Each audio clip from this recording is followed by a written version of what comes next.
بسم اللہ الرحمن الرحیم۔ سامعین کرام، آپ سن رہے ہیں انسپیکٹر نواز خان سیریز کے سلسلے کی ایک اردو کہانی گونگی واردات، جس کے مصنف ہیں طاہر جاوید مغل، اور یہ اس سلسلے کی قسط نمبر 2 ہے۔ مجھے امید ہے آپ کو میری یہ کاوش پسند آ رہی ہوگی۔ آپ نے اگر ابھی تک میرا چینل کہانی گھر سبسکرائب نہیں کیا تو ابھی میرے چینل کو سبسکرائب کر کے بیل نوٹیفیکیشن آن کر لیجئے تاکہ آنے والی ہر نئی کہانی کی اطلاع بر وقت آپ تک پہنچ سکے۔ خالدہ نے اپنی لمبی پلکیں اٹھا کر میری طرف دیکھا۔ ان جھیل سی گہری آنکھوں کی تہہ تک پہنچنا ناممکن تھا۔ وہ ٹھہرے ہوئے لہجے میں بولی، میں نے کچھ نہیں کہنا تھانے دار صاحب، جو بات تھی وہ میرے چچا باپ نے آپ کو بتا دی ہے۔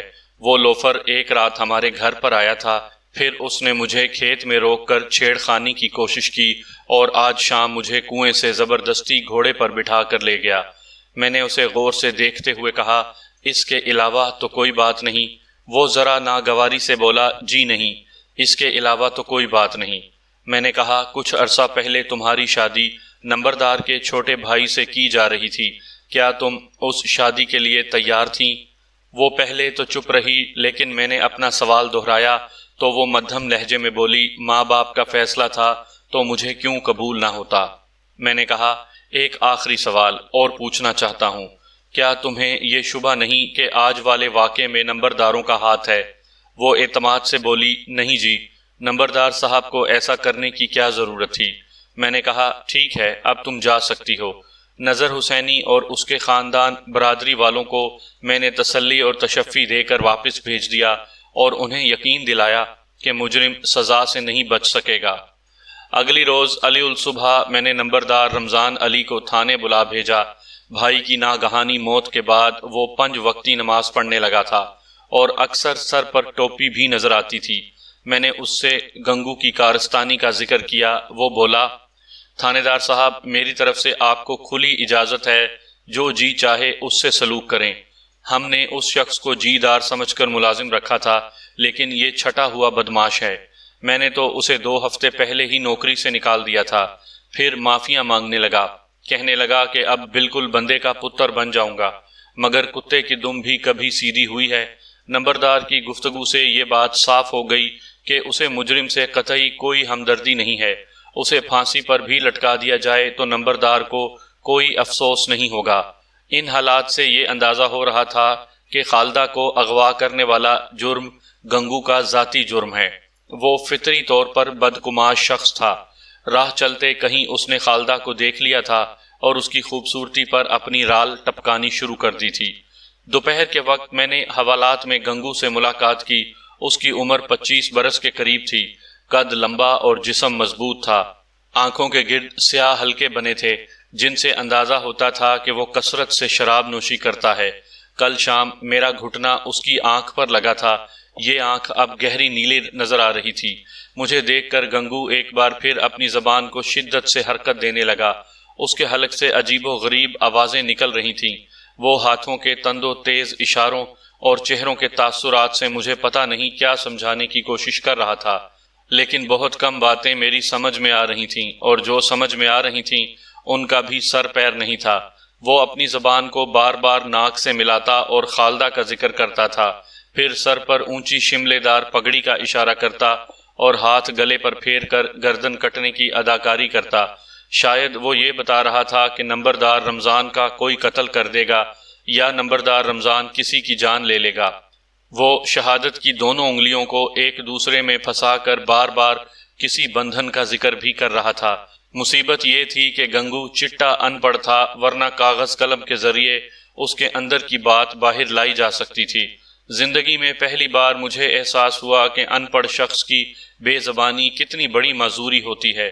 جب گنگو کسی طرح بھی مجھے اپنی بات نہیں سمجھا سکا تو اس کے چہرے پر بے بسی کی چھاپ لگ گئی۔ ایک دم اس پر جھلاہٹ سوار ہو گئی اور وہ اپنے دائیں ہاتھ کا مکہ پیشانی پر مار مار کر لاچاری کا اظہار کرنے لگا۔ اس سے پہلے بھی میرا واسطہ ایک گونگی لڑکی سے پڑ چکا تھا۔ وہ کئی روز میرے زیر تفتیش رہی تھی، لیکن فرق یہ تھا کہ وہ صرف گونگی تھی، بہری نہیں۔ میں نے اس سے مختلف سوالات پوچھے تھے اور وہ ہاں یا نہ میں جواب دیتی چلی گئی تھی، اور یوں اس کا مکمل بیان قلم بند کر لیا گیا تھا۔ لیکن یہاں صورتحال مختلف تھی۔ گنگو بے زبان ہونے کے علاوہ بہرا بھی تھا۔ ایسے لوگوں کے ساتھ صرف اشاروں میں بات کی جا سکتی ہے، اور یہ اشارے بھی صرف وہی سمجھ سکتا ہے جو طویل عرصے تک ان کے ساتھ رہا ہو۔ میں نے بہت کوشش کی کہ کسی طرح گنگو کی بات میرے پلے پڑ سکے۔ وضاحت کے لیے اشاروں کنایوں میں اس سے سوالات کیے، لیکن کچھ بھی حاصل نہیں ہوا۔ جیسا کہ میں نے بتایا ہے، گنگو صرف 1 برس پہلے نمبرداروں کے پاس ملازم ہوا تھا۔ وہ جنوبی سندھ کے کسی علاقے کا رہنے والا تھا، لیکن صحیح پتے ٹھکانے کا علم کسی کو نہیں تھا، نہ ہی کبھی کوئی باہر کا آدمی اس سے ملنے کے لیے آیا تھا۔ میں نے اشاروں کنایوں میں اس سے پوچھنے کی کوشش کی کہ اس کے والی وارث کس علاقے میں پائے جاتے ہیں۔ کافی تگ و دو کے بعد وہ میرا یہ سوال سمجھ سکا، لیکن اس سوال کا جواب دینے کی اس نے کوئی ضرورت محسوس نہیں کی۔ ظاہر تھا کہ وہ اپنا ماضی چھپانا چاہتا تھا۔ اس کے خلاف کافی شہادتیں اور موقع کے گواہ موجود تھے۔ اس کا سابقہ ریکارڈ بھی گواہ تھا کہ وہ ایک بدقماش شخص ہے۔ میں نے اس کے خلاف پرچہ کاٹا اور چند ہی روز میں چالان مکمل کر کے عدالت میں بھیج دیا۔ گنگو جوڈیشل ریمانڈ پر جیل چلا گیا اور سیشن کورٹ میں اس پر اغوا کے جرم میں کیس چلنے لگا۔ وقت اپنی دھیمی رفتار سے رینگتا رہا۔ مجھے ایک انکوائری کے سلسلے میں 2-3 ہفتے ڈلہوزی، چمپا اور پٹھان کوٹ وغیرہ میں گزارنے پڑے۔ پھر ایک ذاتی کام کے سلسلے میں اپنے آبائی قصبے پسرور کا رخ کرنا پڑا۔ فراغت پا کر جب میں دوبارہ اپنے تھانے پہنچا تو ایک نئی اطلاع میری منتظر تھی۔ بلال شاہ کی زبانی پتہ چلا کہ نمبردار رمضان علی دوسری شادی کر رہا ہے۔ یہ اطلاع میرے لیے حیران کن تھی۔ میں نے کہا، یہ نمبردار کو کیا سوجی ہے؟ بلال شاہ مسکرا کر بولا، ابھی اس کی عمر ہی کیا ہے جی، 16 اور 16 32، ویسے بھی بندہ اور گھوڑا کبھی بوڑھے نہیں ہوتے۔ میں نے کہا، یہ مقولہ بھی عیاش مردوں نے بنایا ہوا ہے۔ بہرحال کہاں شادی ہو رہی ہے نمبردار کی؟ بلال شاہ بولا، آپ سن کر حیران ہو جائیں گے۔ میں نے کہا، کرو نہ حیران۔ وہ بولا، نظر حسینی کی بیٹی خالدہ سے۔ خبر واقعی حیران کر دینے والے تھی۔ راجہ انوار کی موت کے بعد سے ہی میں محسوس کر رہا تھا کہ کچھ نہ کچھ ہوگا ضرور۔ نمبردار اپنا بدلہ چھوڑیں گے نہیں۔ اپنی لڑکی کے نکل جانے سے ان کی ناک نیچی ہو گئی تھی۔ اب یہ ناک اسی صورت اونچی ہو سکتی تھی کہ نظر حسینی کی بیٹی ان کے گھر آ جاتی۔ لیکن جو کچھ نمبردار کر رہا تھا یہ ٹھیک نہیں تھا۔ اگر اس نے نظر حسینی کی بیٹی کا رشتہ لینا ہی تھا تو اپنی برادری کے کسی اور لڑکے کے لیے لے سکتا تھا، کسی چچا زاد، بھائی بھتیجے وغیرہ کو سامنے لا سکتا تھا۔ لیکن لگتا تھا کہ وہ نظر حسینی کو ذلیل کرنے پر تلا ہوا ہے۔ وہ لڑکی کو اسی 4 دیواری میں لانا چاہتا تھا جہاں سے ان کی لڑکی نکل گئی تھی، اور یہ مقصد حاصل کرنے کے لیے وہ پختہ عمر میں سر پر صحرا سجانے کو تیار ہو گیا تھا۔ میرے اندازے کے مطابق خالدہ نمبردار سے کم از کم 14 برس چھوٹی تھی۔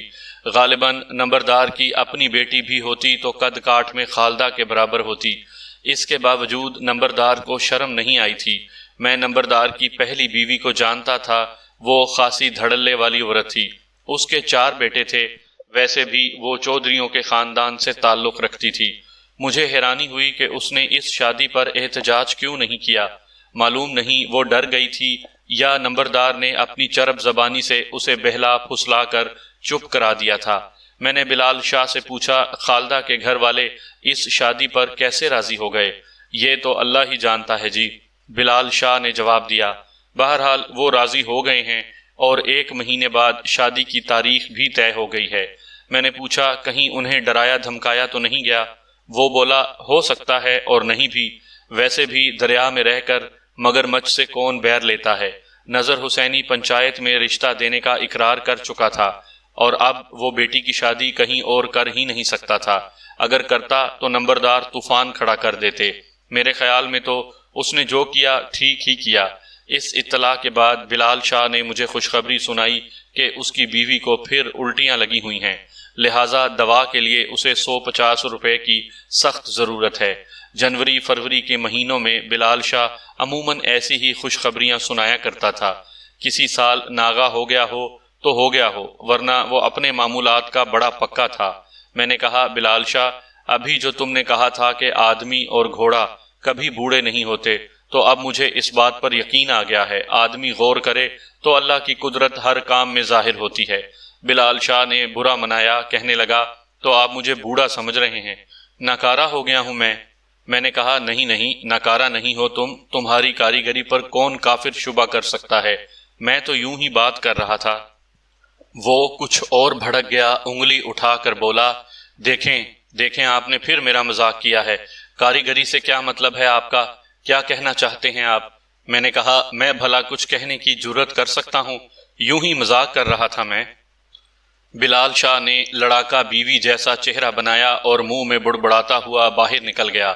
وہ 50 روپے لے کر نہیں گیا تھا، لیکن اس میں میرا ہی نقصان تھا، اس نے اب 100 روپے سے کم میں منہ سیدھا نہیں کرنا تھا۔ باہر تو جاتے جاتے اس کے ذریعے مجھے ایک اہم اطلاع مل گئی تھی۔ میں نے فوراً ایک ہیڈ کانسٹیبل کو بھیجا اور نظر حسینی کو تھانے بلا لیا۔ نظر حسینی کچھ گھبرایا ہوا سا تھانے میں داخل ہوا اور سلام دعا کے بعد میرے سامنے موڑے پر بیٹھ گیا۔ میں نے سب سے پہلے اس سے سلمہ اور صدیق کے بارے میں پوچھا۔ اس نے حلفیہ کہا کہ ابھی تک اسے ان دونوں کا کچھ پتہ نہیں چلا، نہ کوئی اطلاع ملی ہے اور نہ وہ خود ان سے ملا ہے۔ یعنی خیرو کسائی کی طرف سے جو اطلاع ملی وہ آخری تھی۔ وہ دونوں دلہا دلہن کے لباس میں تانگے سے لاری اڈے پر اترے تھے اور نامعلوم بس میں بیٹھ کر جلندر سے روانہ ہو گئے تھے۔ چند رسمی باتوں کے بعد میں نے نظر حسینی سے خالدہ کے رشتے کے بارے میں پوچھا۔ اس نے اقرار کیا کہ یہ شادی طے ہو چکی ہے اور اگلے چاند کی 10 تاریخ کو رخصتی ہو جائے گی۔ اس بے جوڑ شادی کے بارے میں نظر حسینی نے بھی وہی باتیں کی جو اس سے پہلے بلال شاہ کر چکا تھا، یعنی پنچایت میں اقرار کے بعد نمبرداروں کو رشتہ دینا ضروری ہو گیا تھا۔ ویسے بھی یہ دشمنی ختم کرنے کا کوئی اور راستہ نظر نہیں آتا تھا۔ نظر حسینی نے یہ بات بھی بتائی کہ پہلی بیوی سے نمبردار کے 6 لڑکے ہوئے ہیں، جن میں سے 2 فوت ہو چکے ہیں، لیکن لڑکی کوئی نہیں ہوئی۔ اب نمبردارنی مزید اولاد پیدا نہیں کر سکتی اور نمبردار کو بیٹی کی بڑی پرانی خواہش ہے، اس لیے وہ دوسری شادی پر مجبور ہوا ہے۔ میں نے نظر حسینی سے کہا یہ بات تم سے یقیناً نمبردار نے کہی ہوگی، لیکن کیا تمہیں خود بھی اس بات پر یقین ہے؟ نظر حسینی نے سر جھکا کر نیچے دیکھا۔ صاف ظاہر تھا کہ اسے میری بات سمجھ میں آ گئی ہے۔ من حرامی حجتاں ٹیر والا معاملہ تھا۔ نمبردار ہر صورت پنچایت کے فیصلے پر عمل کروانا چاہتا تھا، لہٰذا وہ اس شادی کے لیے طرح طرح کی حجتیں پیدا کر رہا تھا۔ دیہات میں کم لوگوں کو ہی لڑکی کی خواہش ہوتی ہے، ہر شخص اولاد نرینہ کے پیچھے بھاگتا ہے، خاص طور پر نمبردار جیسے عیاش فطرت تو لڑکی سے محرومی کو اپنے لیے بہت بڑی نعمت سمجھتے ہیں۔ یہ سب نمبردار کی ہیلے بازیاں تھیں۔ اسے لڑکی کی نہیں، نظر حسینی کی لڑکی کی ضرورت تھی تاکہ وہ اپنی ضد کا جھنڈا اونچا کر سکے۔ وہ سمجھتا تھا کہ قدرت نے اس کے ہاتھ میں طاقت کی لاٹھی دے رکھی ہے اور اب وہ جس کی بھینس چاہے ہانک سکتا ہے۔ میرا خیال تھا کہ نظر حسینی کو نمبردار کی طرف سے ڈرایا دھمکایا گیا ہے، ورنہ وہ یوں اپنی پھول سی بچی کو ادھیڑ عمر نمبردار کے حوالے کرنے پر تیار نہ ہوتا۔ میں نے نظر حسینی کو کریدنے کی کوشش کی، لیکن وہ صاف انکاری رہا۔ اس نے کہا کہ اس شادی کا فیصلہ انہوں نے بہت سوچ سمجھ کر کیا ہے، کیونکہ اس کے علاوہ دشمنی ختم کرنے کی کوئی صورت نظر نہیں آتی تھی۔ نظر حسینی کی آنکھوں میں آنسو بھر آئے۔ وہ بولا، صدیق نے نمبردار کی بہن کے ساتھ بھاگ کر ہمارے سر میں خاک ڈال دی ہے، ہمیں جیتے جی مار ڈالا ہے۔ ہمیں معلوم ہے کہ اس نے جرم کیا ہے، لیکن اس جرم کی سزا ہمارے خاندان کے بے گناہ بچوں کو ملے، یہ ہمیں منظور نہیں ہے۔ میں اس سے بہتر سمجھتا ہوں کہ اپنی بیٹی قربان کر دوں۔ میں نے کہا، اس کا مطلب ہے نمبردار کی طرف سے تم لوگوں کو دھمکیاں وغیرہ ملی ہیں۔ وہ ایک بار پھر پہلو بچا گیا۔ دھمکیاں ملی نہیں، لیکن مل تو سکتی ہیں۔ وہ لوگ زور آور ہیں، کسی وقت بھی کچھ بھی کر سکتے ہیں۔ بہتر ہے کہ اس آگ کو بھانبڑ بننے سے پہلے بجھا دیا جائے۔ ایک طرح سے اس معاملے میں پولیس کی مداخلت کچھ مناسب نہیں تھی۔ پنچایت فیصلہ کر چکی تھی اور دونوں پارٹیوں میں راضی نامہ بھی ہو چکا تھا۔ اب نمبردار رمضان پر اخلاقی دباؤ تو ڈالا جا سکتا تھا کہ وہ اس بے جوڑ شادی سے باز رہے، لیکن اسے قانونی طور پر مجبور نہیں کیا جا سکتا تھا۔ باپ اپنی بیٹی کی خود شادی کر رہا تھا، لڑکی بالغ تھی اور بڑوں کے فیصلے کو اپنا فیصلہ بتا رہی تھی۔ نمبردار کی پہلی بیوی کو بھی کوئی اعتراض نہیں تھا، یعنی نمبردار رمضان کے لیے میدان ہر طرح سے صاف تھا۔ چند دنوں بعد 19 سالہ خالدہ 33 سالہ نمبردار رمضان کی بیوی بن کر اس کی حویلی میں چلی گئی۔ یہ شادی زیادہ دھوم دھام سے نہیں ہوئی، پھر بھی کافی شور شرابہ رہا۔ نمبردار نے شہر سے طوائفیں بلائیں اور حویلی کے پچھواڑے باغ میں رقص و سرور کی محفل جمائی گئی۔ اس کے علاوہ قوالیوں کا انتظام بھی ہوا، یعنی ایک ہی رات کے پہلے حصے میں اللہ کا نام لیا گیا اور دوسرے حصے میں گھنگروؤں کی چھنا چھن میں نوٹوں کی بارش کی گئی۔ چھوٹے بھائی کی موت کے بعد نمبردار نے جو چند دن نمازیں پڑھنے اور صدقہ خیرات کرنے میں گزارے تھے وہ اب بھولی بسری بات ہو چکی تھی۔ اب پھر وہ وہی پرانا نمبردار تھا، گردن اکڑا کر چلنے والا، بات بات پر نوکدار مونچھوں کو بل دینے والا اور اپنی گہری بادامی آنکھوں میں بجلیاں چھپا کر رکھنے والا۔ اس شادی سے کوئی 2 ہفتے بعد کی بات ہے، صبح سویرے قصبے کا چوکیدار نصر اللہ ہانپتا ہوا میرے دروازے پر آیا۔ میں ابھی بستر سے نکلا ہی تھا اور صحن سے کیکر کی مسواک توڑ کر سیر کو جانے کا ارادہ کر رہا تھا۔ دستک کی آواز پر میں نے دروازہ کھولا۔ چوکیدار نصر اللہ نے پہلے سلام کیا، پھر بولا، انسپکٹر صاحب، میں نے ایک بات پوچھنی تھی آپ سے۔ اس کا لہجہ کچھ ڈاواں ڈول سا تھا۔ ہاں پوچھو، میں نے کہا۔ وہ جی گنگو جسے آپ نے اغوا کے کیس میں پکڑا تھا، اب کہاں ہے؟ جیل میں ہوگا، اور کہاں ہے؟ وہ جی میں نے ابھی اسے نمبردار کی حویلی کے پاس دیکھا ہے، اس کے ہاتھ میں لاٹھی تھی، میرے دیکھتے ہی دیکھتے وہ کماد کے کھیت میں گھس گیا۔ میں اس اطلاع پر حیران رہ گیا، بات یقین کرنے والی نہیں تھی، اور نصر اللہ بھی ایسے انداز میں بتا رہا تھا جیسے وہ خود بھی ٹھیک طرح دیکھ نہیں سکا۔ تمہیں دھوکا ہوا ہوگا، وہ تو اس وقت ڈسٹرکٹ جیل میں ہوگا۔ نصر اللہ بولا، مجھے تو وہ بالکل گنگو ہی لگا ہے، اور اس کی چال ڈھال بھی چور اچکوں والی تھی۔ آپ پتہ تو کرائیں، کہیں وہ جیل سے بھاگ تو نہیں گیا؟ نصر اللہ کی بات مجھے الجھن میں مبتلا کر گئی۔ وہ بڑا پرانا چوکیدار تھا اور کافی ہوشیار واقع ہوا تھا، اس کی اطلاع کو نظر انداز کرنا مناسب نہیں تھا۔ میں نے اس سے پوچھا، نمبرداروں کی حویلی میں تو سب ٹھیک ہے نا؟ ہاں جی، میں دروازہ کھٹکھٹا کے سن گن لے آیا ہوں، وہاں خیریت ہی ہے۔ قصبے میں تو ٹیلی فون نہیں تھا، میرا ایک ASI باجوہ سرکاری کام سے جلندر جا رہا تھا۔ میں نے اس سے کہا کہ وہ ڈسٹرکٹ جیل میں سپرنٹینڈنٹ کلونت رائے سے رابطہ قائم کر کے عبد الغنی عرف گنگو کا پتہ کرے۔ ASI کی واپسی شام 5 بجے کے قریب ہوئی۔ اس کے پاس میرے لیے ایک سنسنی خیز اطلاع تھی۔ چوکیدار نصر اللہ کی اطلاع بالکل درست تھی، گنگو جیل میں نہیں تھا۔ کل شام جب مشقت کے بعد قیدیوں کو بیرکوں کی طرف لے جایا جا رہا تھا، 2 قیدی ایک مقدم کا سر پھاڑ کر بھاگ نکلنے میں کامیاب ہوئے تھے۔ ان میں سے ایک غنی عرف گنگو تھا۔ گنگو ایک خطرناک شخص تھا اور اب وہ نمبردار کی حویلی کے گرد منڈلا رہا تھا۔ صورتحال بہت واضح تھی، اس نے ابھی تک خالدہ کا پیچھا نہیں چھوڑا تھا۔ اب وہ ایک شادی شدہ عورت تھی۔ نمبردار کی حویلی میں اسے تھوڑی بہت عزت ملی ہوئی تھی، قصبے والے اسے چھوٹی لمبڑی یعنی چھوٹی نمبردارنی کہہ کر بلاتے تھے، اور گنگو ایک بار پھر اس کی زندگی کو تہ و بالا کرنے آ گیا تھا۔ میں نے تہیہ کیا کہ اگر اس مرتبہ اس نے خالدہ پر ہاتھ ڈالنے کی کوشش کی تو ایک ایسے شکنجے میں جکڑوں گا اسے کہ ساری زندگی باہر نہیں نکل سکے گا۔ میں نے اسی وقت ASI باجوہ کو بلایا اور اسے ہدایت کی کہ آج رات اسے سادہ کپڑوں میں نمبردار کے مکان پر نظر رکھنی ہے۔ اگر وہ چاہے تو اپنے ساتھ 2-3 سپاہی بھی لے سکتا ہے، لیکن سب کو سادہ کپڑوں میں ہونا چاہیے۔ باجوہ ایسے کاموں میں بڑا ہوشیار تھا۔ فوراً بولا، آپ بے فکر رہیں جی، نمبردار کے گھر کی 3 طرف تو کھیت ہیں، وہاں سے گھر پر بآسانی نظر رکھی جا سکتی ہے۔ لیکن معاملہ ہے کیا؟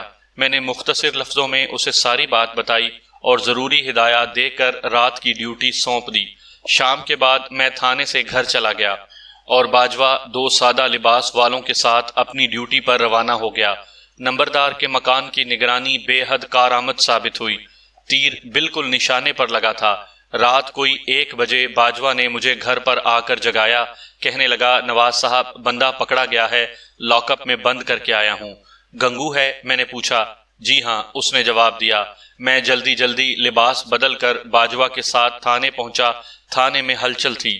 گنگو کے علاوہ نمبردار رمضان، اس کا بہنوئی سلیمان اور حویلی کے 2-3 ملازم بھی نظر آ رہے تھے۔ کمرے میں پہنچ کر میں نے اپنی میز سنبھالی۔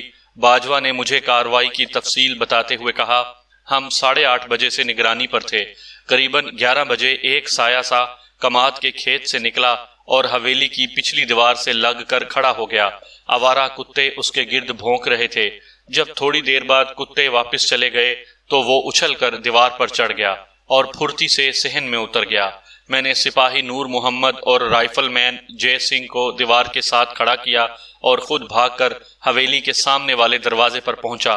میرے دستک دینے سے نمبردار صاحب جاگ گئے۔ برآمدے میں سوئے ہوئے 2 ملازم بھی اٹھ بیٹھے۔ اندر گھسنے والا گنگو تھا۔ اس نے جب دیکھا کہ گھر والے جاگ گئے ہیں تو الٹے پاؤں واپس بھاگا۔ جوں ہی دیوار پر چڑھ کر وہ نیچے کودا، سپاہی نور محمد اور جے سنگھ نے اسے پکڑ لیا۔ اس نے قمیض کے نیچے سے یہ چھرا نکال لیا۔ ASI باجوہ نے رومال میں لپٹا ہوا ایک خنجر میرے سامنے میز پر رکھ دیا۔ پھر بات جاری رکھتے ہوئے کہا، اجے سنگھ نے ہوشیاری سے رائفل کی نال اس کے ہاتھ پر ماری اور نور محمد نے پیچھے سے گردن دبوچ لی۔ اتنے میں ہم بھی موقع پر پہنچ گئے اور اسے چھرے سمیت قابو کر لیا۔ نمبردار رمضان بھی گنگو کو کھا جانے والی نظروں سے دیکھ رہا تھا۔ نمبردار خود بھی شرافت کے لبادے میں ایک بدماش تھا۔ اس کے باوجود وہ اپنے جیسے دوسرے بدماش کو کچا چبا جانا چاہتا تھا۔ خالدہ اب اس کی ملکیت تھی، اس کی حویلی کی رونق اور خوابگاہ کی رنگینی تھی۔ وہ کیسے برداشت کر سکتا تھا کہ ایک دوسرا بدماش اس کی طرف حریص نظروں سے دیکھے؟ میں نے نمبردار کو تسلی اور تشفی دی اور واپس بھیج دیا۔ خالدہ کا والد نظر حسینی بھی پریشانی کی تصویر بنا تھانے میں موجود تھا۔ وہ بار بار اپنے خشک ہونٹوں پر زبان پھیر رہا تھا۔ اسے یہ فکر بھی لاحق تھی کہ کہیں اس کا داماد اس معاملے میں اس کی بیٹی پر ہی شبہ نہ کرنے لگے، لہٰذا وہ بار بار دہائی دے رہا تھا، تھانے دار جی، وہ ظالم پتہ نہیں کیوں میری بیٹی کے پیچھے پڑ گیا ہے۔ میری معصوم بچی نے کیا بگاڑا تھا اس کا؟ وہ تو اس درندے کا سن کر ہی مرنے والی ہو جاتی ہے، رات کو اٹھ کر چیخنے لگتی ہے۔ وہ گھوڑا لے کر آ گیا ہے، وہ مجھے اٹھا کر لے جائے گا۔ میں نے نظر حسینی کی بھی دلجوئی کی اور اسے گنگو کے عبرتناک انجام کی بشارت دے کر واپس بھیج دیا۔ اس کے بعد میں حوالات میں گنگو کے پاس پہنچا۔ وہ دیوار سے ٹیک لگائے پرالی پر خاموش بیٹھا تھا۔ اس نے براؤن شلوار قمیض پہن رکھی تھی، ہاتھ سے خون رس رہا تھا۔ سپاہیوں کے ساتھ دھینگا مشتی میں اس کی قمیض کئی جگہوں سے پھٹ چکی تھی۔ یہ شخص ہمارے لیے درد سر بن کر رہ گیا تھا، نہ بول سکتا تھا، نہ لکھ سکتا تھا، نہ اس کے اشارے ہی ہماری سمجھ میں آتے تھے۔ اوپر سے حرکتیں بھی ایسی کر رہا تھا کہ 10 نمبریے بھی کیا کرتے ہوں گے۔ جی چاہا کہ حوالات میں گھس کر اس پر مکوں اور ٹھڈوں کی بارش کر دوں، لیکن پھر حسب عادت خود پر ضبط کیا۔ مجھے اپنے سامنے پا کر گنگو کی آنکھوں میں عجیب سی چمک نمودار ہو گئی۔ وہ اٹھ کر میرے سامنے آیا اور ایک بار پھر اس کے حلق سے بے معنی آوازوں کا شور بلند ہونے لگا۔ وہ آنکھیں گھما گھما کر اور ہاتھ نچا نچا کر پتہ نہیں کیا کہانی سنا رہا تھا۔ شہادت کی دونوں انگلیوں کو ایک دوسرے میں پھنسا کر وہ بار بار کسی بندھن کا ذکر کرتا تھا اور پھر گلے پر ہاتھ پھیر کر کسی کو قتل کا اشارہ دینے لگتا تھا۔ کبھی کبھی یوں محسوس ہوتا تھا کہ وہ خالدہ کے قتل کی پیش گوئی کر رہا ہے اور یہ بتا رہا ہے کہ قاتل نمبرداروں میں سے کوئی ہوگا۔ اس کی یہ بات توجہ کے قابل تھی۔ اس کے ساتھ ساتھ وہ ہاتھوں سے نمبردار کی اونچی حویلی کی شکل بناتا تھا اور ہاتھوں کی انگلیاں کھول کھول کر پھول جڑیوں اور پٹاخوں کے اشارے دیتا تھا۔ ایسا کرتے ہوئے اس کے چہرے پر خوف کے آثار نمودار ہو جاتے تھے اور وہ حلق سے چیخ نکالنے کی کوشش کرتا تھا۔ گنگو کے اشاروں کے سبب میرا دھیان شب برات کی طرف چلا گیا۔ شب برات آنے میں چند روز ہی باقی تھے۔ اس قصبے میں 95% آبادی مسلمانوں کی تھی، لہٰذا معراج شریف اور شب برات وغیرہ کے تہوار بڑے اہتمام سے منائے جاتے تھے۔ خاص طور پر نمبرداروں کی حویلی میں زبردست چراغاں ہوتا تھا اور ساری رات آتش بازی چلتی تھی۔ صبح تک ہوائیاں چھوٹتی تھیں اور پٹاخے چلتے تھے۔ شاید گنگو اسی تہوار کا ذکر کر کے کچھ سمجھانا چاہ رہا تھا۔ کچھ تو اس کے اشارے عجیب و غریب تھے، کچھ بلال شاہ نے افراتفری پھیلائی ہوئی تھی۔ وہ میرے ساتھ موجود تھا اور گنگو کی اشاراتی زبان سمجھنے کی کوشش کر رہا تھا۔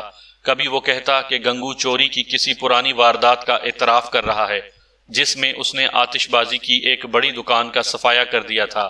کبھی انکشاف کرتا کہ گنگو بردہ فروشوں کے گروہ کا ایک رکن ہے اور مدارس سے اغوا کی ہوئی ایک ولایتی میم ابھی تک اس کے قبضے میں ہے۔ کبھی کہتا کہ گنگو اپنی ماں کے بارے میں بتا رہا ہے جو لاہور کے میو ہسپتال میں زیر علاج ہے۔ معلوم نہیں بلال شاہ کو یہ ساری باتیں کس طرح سمجھ میں آ رہی تھیں، اور مدارس، ولایتی میم اور میو ہسپتال کے اشارے وہ کس طرح سمجھ پایا تھا۔ بس یہ بلال شاہ کی باتیں تھیں اور وہی بتا سکتا تھا۔ بعد ازاں بلال شاہ کے لگائے ہوئے اندازوں میں سے کوئی اندازہ بھی درست ثابت نہیں ہوا۔